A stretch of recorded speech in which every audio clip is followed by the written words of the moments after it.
Saudara, puluhan ton ikan di keramba jaring apung Waduk Jatiluhur, Purwakarta, Jawa Barat mati akibat cuaca buruk yang terjadi pada beberapa hari terakhir. Matinya ikan puluhan ton ini terjadi secara merata di hampir seluruh kolam jaring apung di zona 5 Waduk Jatiluhur.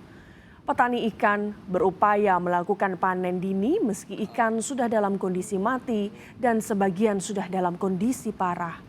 Awalnya, petani memperkirakan cuaca buruk akan terjadi di bulan Februari 2023, sehingga mereka melakukan penanaman pada bulan November 2022. Namun, cuaca buruk terjadi lebih cepat di akhir tahun 2022.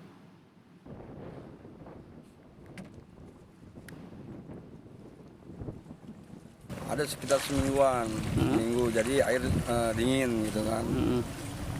Pada mati, pokoknya habis sekitar itu 7 18 tonan semua kalau yang di kolam.